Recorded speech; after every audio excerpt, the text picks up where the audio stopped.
प्रधानमंत्री नरेंद्र मोदी ने रोजगार मेले में नवनियुक्त युवाओं को प्रदान किए 51,000 से अधिक नियुक्ति पत्र। कहा, उत्सवों के बीच पक्की नौकरी मिलना उल्लास व सफलता की डबल खुशी।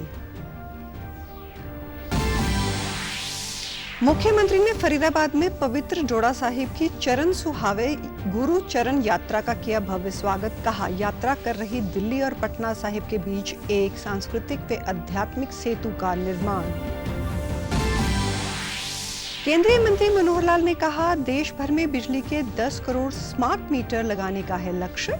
उपभोक्ताओं को बिजली उपयोग पर नियंत्रण मिलने के साथ होगी बचत।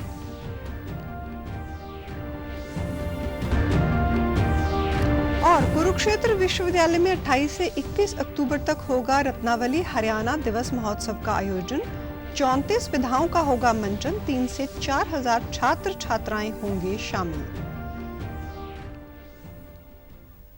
नमस्कार, मैं हूं शैली तनेजा। अब समाचार विस्तार से। प्रधानमंत्री नरेंद्र मोदी ने आज 17वें रोजगार मेले में नवनियुक्त युवाओं को 51,000 से अधिक नियुक्ति पत्र सौंपे। इस दौरान कार्यक्रम को संबोधित करते हुए उन्होंने कहा, युवाओं का सशक्तिकरण भाजपा और एनडीए सरकार की प्राथमिकता है। प्रधानमंत्री ने कहा, उत्सवों के बीच पक्की नौकरी के लिए नियुक्ति पत्र मिलना उत्सवों का उल्लास और सफलता की डबल खुशी है। युवाओं को सिर्फ सरकारी नियुक्ति नहीं बल्कि राष्ट्रीय सेवा में सक्रिय योगदान देने का अवसर मिला है।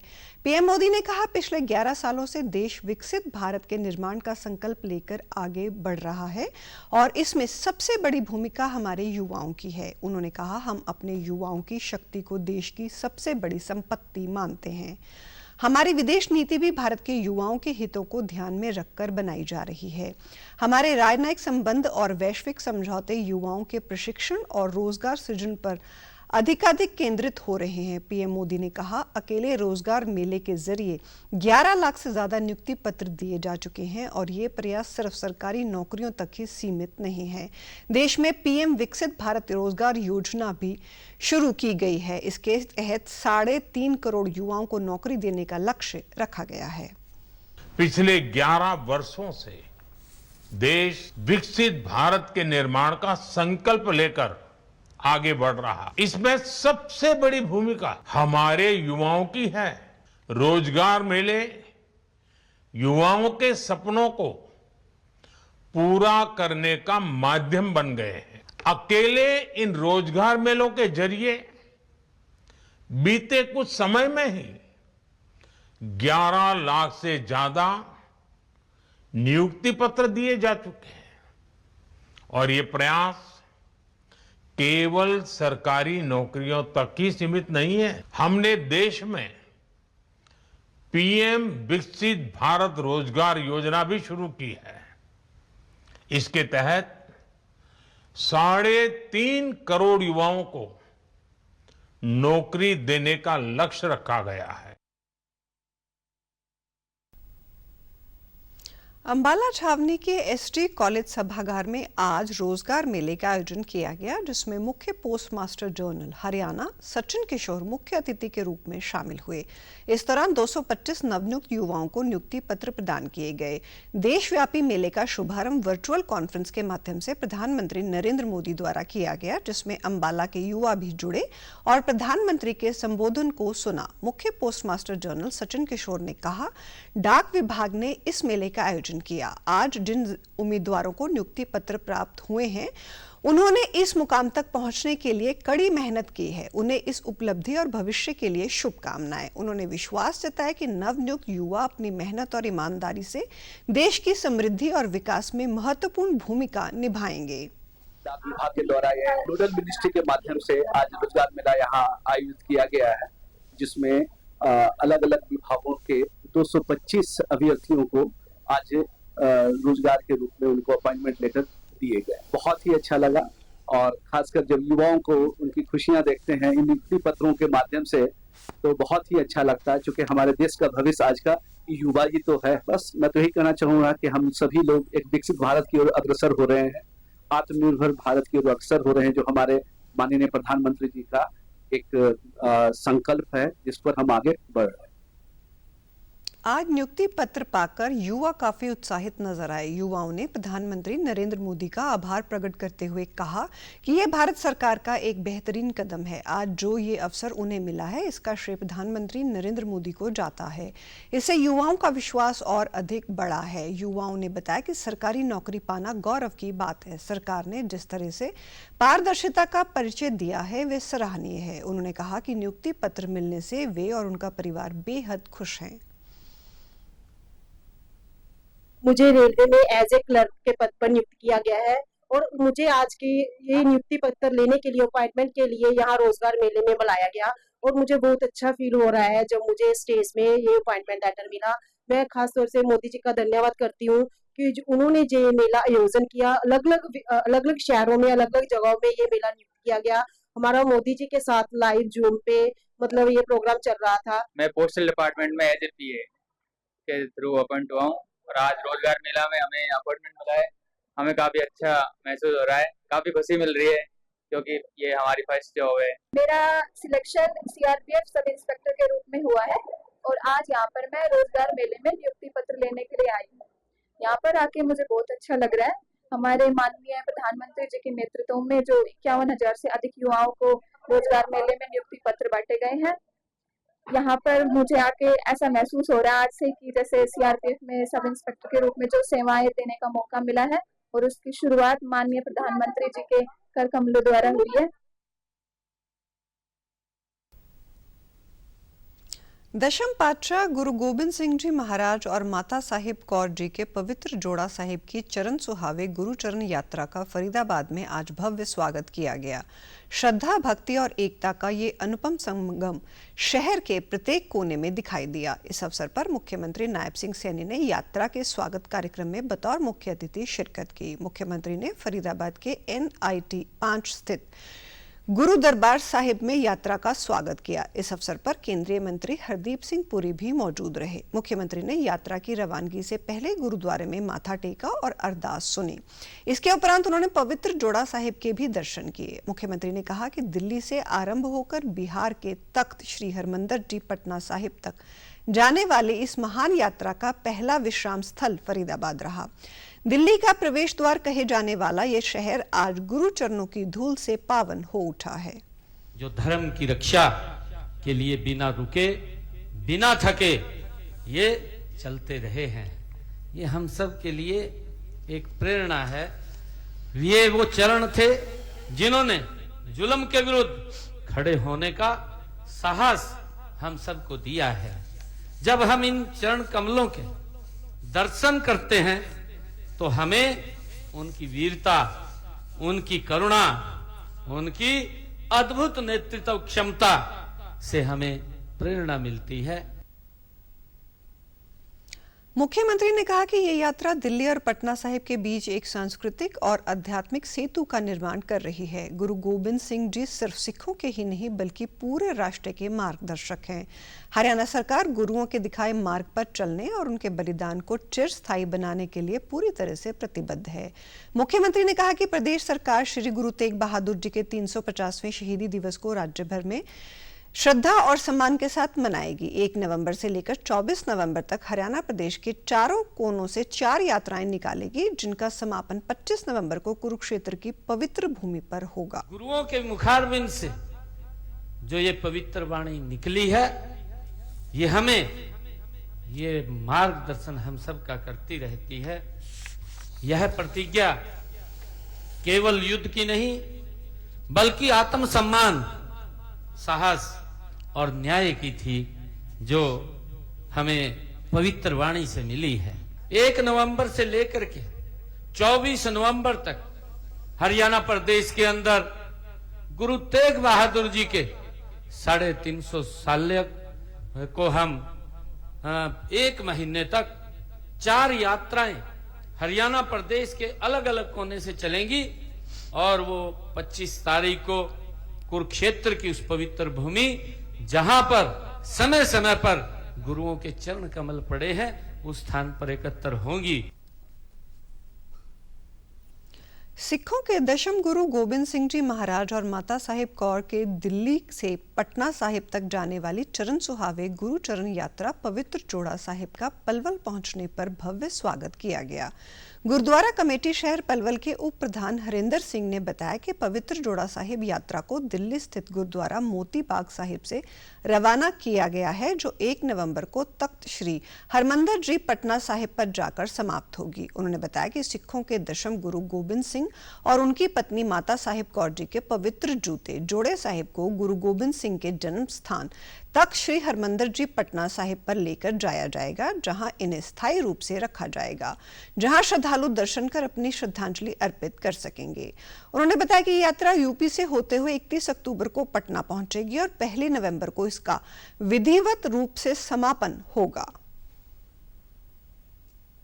श्री गुरु गोबिंद सिंह जी और माता साहिब कौर जी के जो चरण पादुका थी, उनकी यात्रा थी, जो कई सालों से अपने हरदीपपुरी जो एमपी साहब हैं, उन मंत्री जी, उन्होंने अपने घर पर रखे हुए थे, जिनकी सेवा वो कर रहे थे। अब उन्होंने उनको पटना साहिब गुरुद्वारा साहब में स्थापित करने का विचार बनाया और उनको यहाँ से दिल्ली से पटना साहिब आया परबर वगैरह होकर लेके जा गए। बेहतरीन प्रशासन का बहुत बढ़िया सहयोग रहा है। माननीय प्रधानमंत्री श्री नरेंद्र मोदी जी ने जो मान सम्मान हमारे गुरुओं की शहादत को अब बख्शा है, पिछले बीते वर्षों में वो नामात्र भी नहीं था। इसको देखकर आज हमें पूरा प्राउड होता है, बहुत अपने आप में प्राउड फील होता है कि भी हाँ, कि जो हमारे गुरुओं ने शहादत दी थी उसका मान सम्मान आज हमें मिल रहा है। मार्केट कमेटी के चेयरमैन पंकज विरमानी ने बताया कि पवित्र जोड़ा साहिब यात्रा का जिला पलवल से होकर गुजरना सभी के लिए सौभाग्य और गर्व की बात है। उन्होंने बताया कि हमें जोड़ा साहिब के दर्शन करने का सौभाग्य मिला है। सरकार द्वारा यात्रा के लिए व्यापक इंतजाम किए गए थे। लगा जो हमारी सिख संगत सबने हमें साथ रखा और हमने उनका सब संगत ने मिलजुल कर उनका स्वागत किया। माननीय गौरव गौतम जी की टीम भी पूरी साथ रही, सब उनके परिवार से रहे और हमें बहुत अच्छा लगा। जो अब की बार ये जो यात्राओं का हमें दर्शनों का जो गुरु गोबिंद सिंह जी के पादुका का दर्शन हुए हैं, तो बहुत हम सौभाग्यशाली हैं जो इस दर्शन के हम सौभाग्य प्राप्त हुआ। जो इतना बड़ी आज आस्था के साथ लोगों ने गुरु चरणों के पादुकाओं के जो दर्शन किए हैं, यहाँ की संगत गदगद है और ये सौभाग्य प्रभु आसानी से नहीं मिलता है। ये जितना सौभाग्य हमें मिला है, ये बहुत पलवल की संगत के लिए बड़ी गर्व की बात है। और जो हमारी नायक सैनी जी ने फरीदाबाद से इस आगमन को आगे चलाया यात्रा को, और पूरा प्रशासन, पूरी सरकार जो सिख भाइयों के साथ कंधे से कंधा मिला के चल रही है, सिख भाई भी हमारे साथ कंधे से कंधा मिला के चल रहे हैं और गुरु चरणों में सबने जो माथा टेका है और जो उसका आशीर्वाद मिला है, बहुत ही हर्ष की बात। देश भर में बिजली के 10 करोड़ स्मार्ट मीटर लगाने का लक्ष्य रखा गया है। अब तक 1 करोड़ स्मार्ट मीटर लगाए जा चुके हैं। केंद्रीय मंत्री मनोहर लाल ने जानकारी देते हुए कहा कि स्मार्ट मीटर लगने से उपभोक्ताओं की शिकायत दूर होंगी। वो कल रोहतक में पत्रकारों से बातचीत कर रहे थे। इस दौरान उन्होंने बताया कि उपभोक्ता बिजली के उपयोग पर नियंत्रण कर सकेंगे और बिजली की बचत भी की जा सकेगी। मेट्रो को लेकर पूछे गए एक सवाल के जवाब में उन्होंने कहा कि देश में अब तक 1100 किलोमीटर मेट्रो रेल लाइन बन चुकी है। दुनिया में मेट्रो रेल के मामले में भारत तीसरे स्थान पर है और जल्द ही दूसरा स्थान हासिल कर लिया जाएगा। उन्होंने कहा कि मौजूदा समय में मेट्रो से 24 शहर कवर हैं। आने वाले समय में 29 शहर कवर कर लिए जाएंगे और इसके साथ साथ मेट्रो का दिल्ली के आसपास के क्षेत्र में विस्तार करने की प्रक्रिया भी लगातार जारी है। नायब सिंह सैनी बहुत ही अच्छे प्रकार से और समाज के हित में लोक कल्याणकारी योजनाएं, नई नई योजनाएं ला रहे हैं। विशेष तौर पर जैसे अभी लाडू लक्ष्मी योजना, जिसके अंदर 21 रुपया मासिक ऐसी हमारी महिलाओं को, बहनों को मिलेगा जिनकी आयु 23 वर्ष या इससे ऊपर है। तो ये एक बहुत ही अच्छी एक योजना और उसका रजिस्ट्रेशन चल रहा है। 1 नवंबर से वो पैसे सब लोगों को मिलने शुरू हो जाएंगे। अन्य भी बहुत सी योजनाएं किसानों के हित में, युवकों के हित में, तरह तरह की योजनाएं जो बना करके वो ले करके आ रहे हैं और जनता में एक अच्छा एक संदेश और मैसेज इस समय जा रहा है।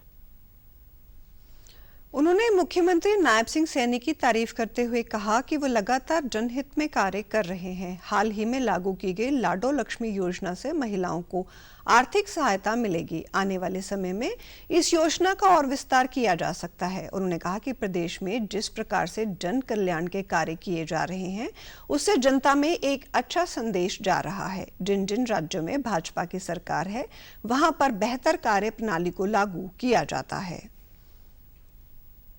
देश भर में आज मेट्रो है, इस समय लगभग 1100 किलोमीटर मेट्रो बन चुकी है और हम तो ये कह सकते हैं कि 2004 के बाद जिस गति से मेट्रो देश में बनी है, आज हमारा देश दुनिया में तीसरे स्थान पर आ गया है।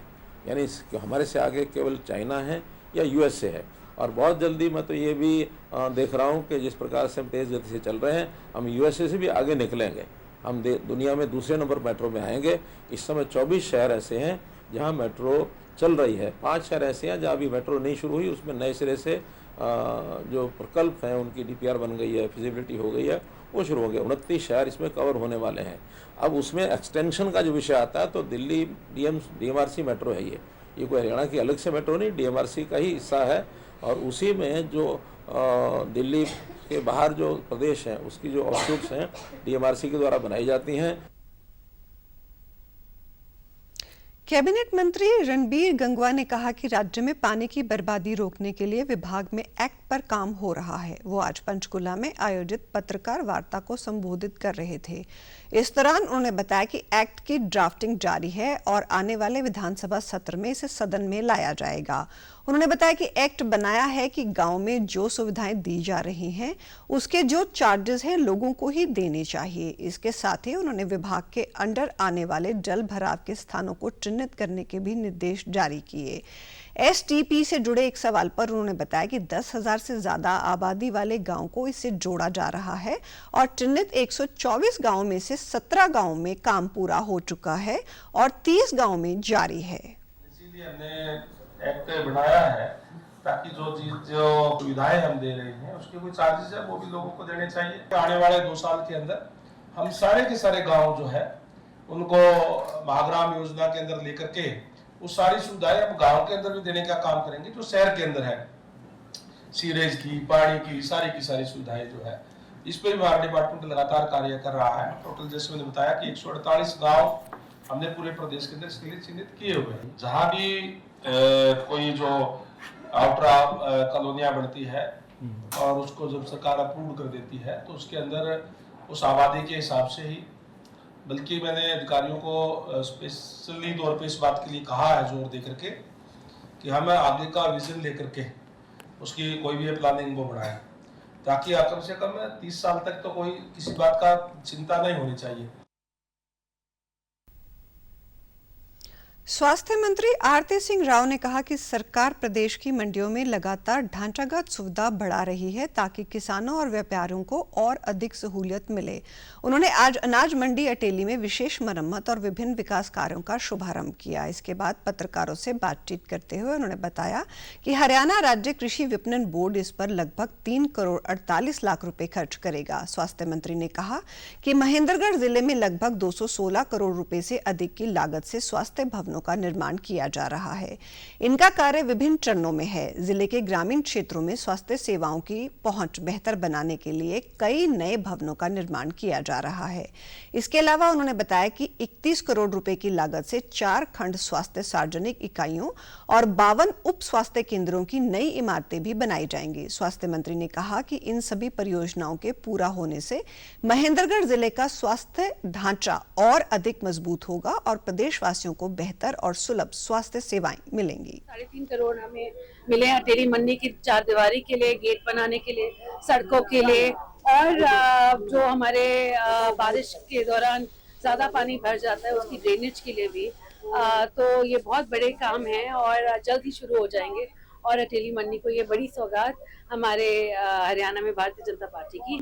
मेरी पूरी कोशिश रही है आज के दिन 2014 करोड़ रुपए हमारे महेंद्रगढ़ जिले को मिले हैं। हमारी 4 CHCs, 6 जो ब्लॉक PHCs है, हमारी जो 52 PHCs है, इन सबको पुनर्निर्माण किया जा रहा है। ये बहुत बड़ी बात है। ये बहुत वक्त से लोगों की मांग रही है कि हमारी जो बिल्डिंगें हैं वो बहुत ही बुरी हालत में हैं। तो हमारी सरकार बहुत जल्द इस पे काम करने वाली है। प्रदेश सरकार ने अपने कर्मचारियों और पेंशनर्स के लिए महंगाई भत्ता और महंगाई राहत की दरों में 3% की वृद्धि करने का निर्णय लिया है। अब महंगाई भत्ता एवं राहत की दर 55% से बढ़ाकर 58% कर दी गई है, जो इस वर्ष 1 जुलाई से प्रभावी होगी।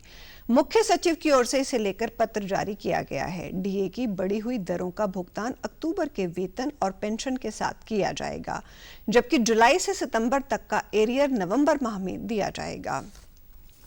कुरुक्षेत्र विश्वविद्यालय की ओर से राज्य स्तरीय रत्नावली हरियाणा दिवस महोत्सव का आयोजन 28 अक्टूबर से 31 अक्टूबर तक किया जाएगा। इस महोत्सव में 34 विधाओं का मंचन होगा और 50 से अधिक संस्थानों के 3 से 4 हजार छात्र छात्राएं हिस्सा लेंगे। इसे लेकर विश्वविद्यालय में एक पत्रकार वार्ता का आयोजन किया गया। इस दौरान कुलपति प्रोफेसर सोमनाथ सचदेवा ने कार्यक्रम की रूपरेखा साझा करते हुए रत्नावली महोत्सव के पोस्टर का विमोचन भी किया। उन्होंने बताया कि हरियाणा दिवस के उपलक्ष्य में विश्वविद्यालय में हर वर्ष रत्नावली महोत्सव का आयोजन किया जाता है। कार्यक्रम में प्रदेश के मुख्यमंत्री विशेष रूप से शिरकत करेंगे। उन्होंने बताया कि रत्नावली केवल संगीत या नृत्य कार्यक्रम नहीं, बल्कि हरियाणा की लोक संस्कृति, परंपरा और कला को जन जन तक पहुंचाने का माध्यम है।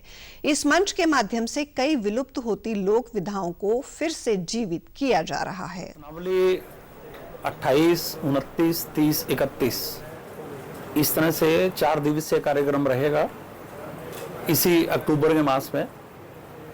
और हम सब लोग जानते हैं कि रत्नावली हरियाणवी संस्कृति का एक महाकुंभ है। लगभग 50 से ज़्यादा संस्थान इसके अंदर प्रतिभागिता करेंगे। ऐसी उम्मीद है कि 3000 से लेकर 4000 तक प्रतिभागी इसके अंदर अपनी जो 34 विधाएं हैं उसके अंदर अपनी प्रस्तुतियां यहाँ पर देंगे।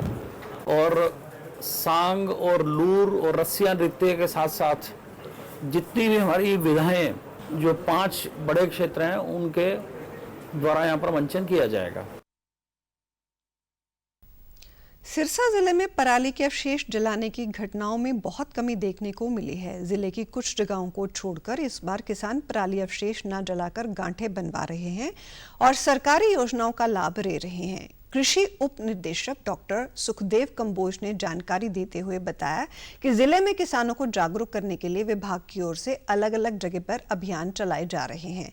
जिले में इस बार 3,91,000 हेक्टेयर में धान की रोपाई की गई है, जिसकी लगभग 25% तक कटाई की जा चुकी है। उन्होंने बताया कि 1-2 स्थानों पर आगजनी की सूचना मिलने पर अभी तक कुल 5 किसानों पर FIR दर्ज की गई है और उन पर 25,000 रुपये जुर्माना भी किया गया है। साथ ही उन किसानों की रेड एंट्री की गई है। उन्होंने किसानों से अपील करते हुए कहा कि अभी 75% धान की कटाई बाकी है। किसान पराली के अवशेष न जलाकर सरकार द्वारा किए जा रही योजनाओं का लाभ अवश्य उठाएं। हमारे यहाँ जिला सिरसा के अंदर 3,91,000 एकड़ के अंदर धान की रोपाई की गई थी, जिसमें 3 तरह की किस्में थी, जो 110 दिन लेने वाली, फिर 120 दिन लेने वाली और 140 दिन लेने वाली। जो किस्म हमारी शॉर्ट ड्यूरेशन की थी 110 दिन वाली किस्म, उसकी हार्वेस्टिंग चल रही है और लगभग कंप्लीट हो चुकी है, जिसका रकबा हमारे अनुमान के अनुसार लगभग 25% रकबा हमारा जिला सिरसा के अंदर हार्वेस्ट हो चुका है। जो पराली जलाने की घटना की बात है, इसमें हमारा विभाग व प्रशासन पूरा सतर्क है। माइक्रो लेवल पे प्लानिंग बनाई गई है। विलेज लेवल पे ग्रीन व येलो के लिए हर 50 फार्मर पर नोडल ऑफिसर डेप्यूट किया गया है।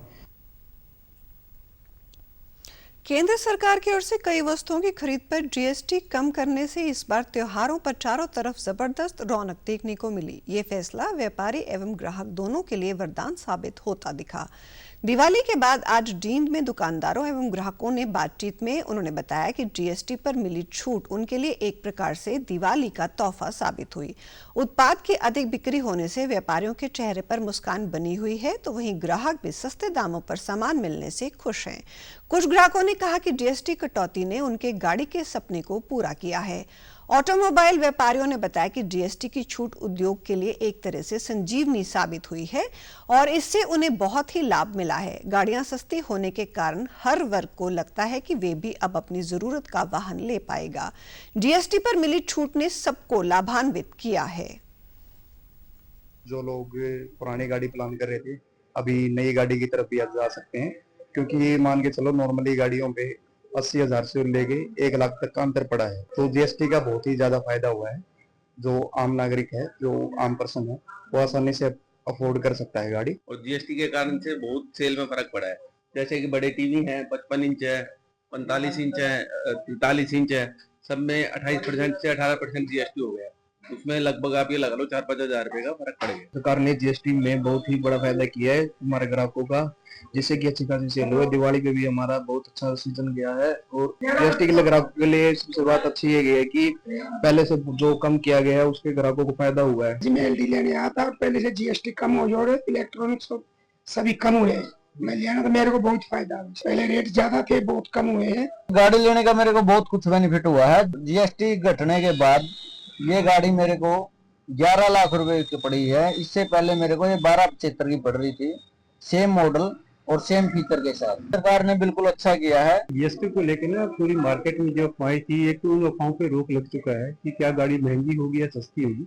लेकिन आज की डेट में सभी को पता है कि जीएसटी का इफेक्ट आने के बाद सारी ऑटोमोबाइल इंडस्ट्री में जितनी भी गाड़ियां वो सस्ती हुई है। जो गाड़ियां 28% जीएसटी के स्लैब में आती थी, वो आज रिड्यूस होकर 18% के स्लैब में आ चुकी है। तो इसका कहीं ना कहीं मार्केट में एग्जैक्टली जो कंज्यूमर है उसको बहुत बड़ा बेनिफिट हुआ है। गन्ने के समर्थन मूल्य को बढ़ाने के सरकार के फैसले का राज्य के किसानों ने स्वागत किया है। उन्होंने इसे मुख्यमंत्री नायब सिंह सैनी का किसान हितैषी निर्णय बताया है। राज्य सरकार ने गन्ने का समर्थन मूल्य 400 रुपए से बढ़ाकर 415 रुपए प्रति क्विंटल कर दिया है। भिवानी जिले के किसानों ने कहा कि अब की बार दिवाली के मौके पर सरकार ने उन्हें तोहफा देने का कार्य किया है। अब उन्हें गन्ने को चीनी मिलों में बेचने पर अच्छा खासा लाभ होगा। इससे उन्हें अगले वर्ष भी गन्ने के उत्पादन को बढ़ाने के लिए प्रेरणा मिली है। गन्ने के अलावा गेहूं, सरसों, चना व बाजरा के न्यूनतम समर्थन मूल्य में भी वृद्धि की है। सरकार का ये निर्णय कृषि प्रधान देश होने को चित्रार्थ करता है। न्यूनतम समर्थन मूल्य को लेकर किसानों ने सरकार का धन्यवाद किया तथा भविष्य में भी ऐसे फैसले लेने की बात कही। किसानों के लिए मुख्यमंत्री नायब सैनी जी ने जो गन्ने का रेट बढ़ाया है, उससे किसान जागरूक हुए हैं। आगे आने वाले समय भी किसान जो गन्ने को बोएंगे, क्योंकि अब 415 रुपए प्रति क्विंटल रेट आ गया है। तो हर साल जो है गन्ने में रेट का उछाल होता है, इससे किसानों को काफी फायदा होता है। इसलिए जो है खेतों में गन्ने की उपज करनी चाहिए। इससे जो है किसान को काफी बेनिफिट होगा, क्योंकि ये एक साल में पैदावार देता है अच्छी, लेकिन जो कि एक ही फसल से 4-5 कटाई आ जाती है। पहली बारी हिंदुस्तान के अंदर ऐसी किसान नीति सरकार आई है जिसने किसानों की सुध ली है। 2000 रुपए हर 4 महीने बाद किसानों के खाते में डाल रहे हैं। गेहूं का रेट बढ़ाया, सरसों का रेट बढ़ाया, चने का रेट बढ़ाया, बाजरा 75 पैसे किलो भी क्या करता, आज 22 रुपए किलो, 25 रुपए किलो बाजरा खरीद रही है सरकार। गन्ने का रेट बढ़ा दिया, 400 रुपए से क्विंटल से ऊपर गन्ने रेट पहुंचा दिया। तो इससे और जमींदारों को क्या चाहिए? कृषि प्रधान देश में कृषकों की सबसे बड़ी समस्या को भारतीय जनता पार्टी ने सुन ली है। और भारतीय जनता पार्टी का एक बहुत बड़ा ये विजन था, एक सोच थी हमारे पूर्वजों की, हमारे बीजेपी के वंशजों की, कि इस देश में जब कभी प्रशासन आएगा तब हम ये काम करेंगे। समाचारों में आज इतना ही। नमस्कार।